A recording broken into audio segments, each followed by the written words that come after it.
நீ எந்த நிறத்தான், குலத்தான், ஜனத்தான், தேசத்தான் என்று கூட கர்த்தர் பார்ப்பதில்லை. கேட்கிறவன் எவனும் எவனும் எவனும் பெற்றுக் கொள்ளுவான். அது யாரா இருந்தாலும் சரி. அதுக்காக ஏதோ பெரிய 5000 விசுவாசியை வச்சிருக்கிற பாஸ்டர் ஜெபிச்சாத ஆண்டவர் கொடுப்பாரு அப்படிலாம் கிடையாது. ஜெபிக்கவே தெரியாத நீ ஜெபிச்சாலே கர்த்தர் கொடுப்பார் உனக்கு. 5000 பாஸ்டர் வச்சு ஜெபிச்சிருக்க ஜெபர் அவருக்கு ஜெபம் பரலோகத்திலே எட்டாது. கர்த்தருக்கு ஸ்தோத்திரம் பண்ணு. இதே சரி கிடையாது. அல்லேலூயா சொல்லுங்க. ஆனா நீ அப்படி அல்ல.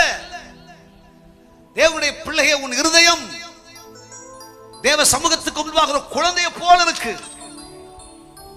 அதனால 10 படிச்சிருக்காங்க அவங்க ஜெபம் ஆண்டவர் கேட்கிறாரு இல்ல.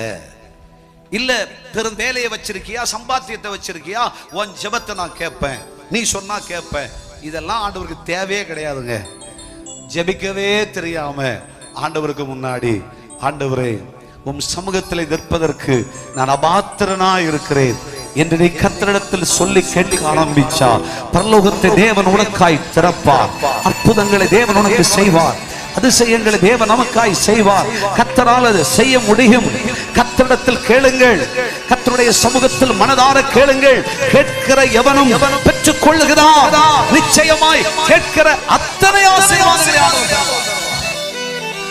கண்ணீரோடு விதைக்கிறவர்கள் கம்பீரமாய் இருப்பார்கள். ஆண்டவர் சமூகத்தில் ஜெபிக்கும் போது கண்ணீரோடு ஜெபி. தேவ சமூகத்தில் அழுது புலம்பி ஜெபி. ஆண்டவரோடு கேட்கிற உன்னத அனுபவம், அதைத்தான் பிரார்த்தனை என்று சொல்லுகிறோம். ஒரு ஆமென் சொல்லுங்கள்.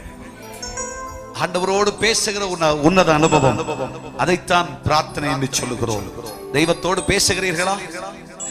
உங்க வாழ்க்கையில் இருக்கிற அன்றாட பிரச்சனையை கர்த்தரோடு சொல்லுகிறீர்களா?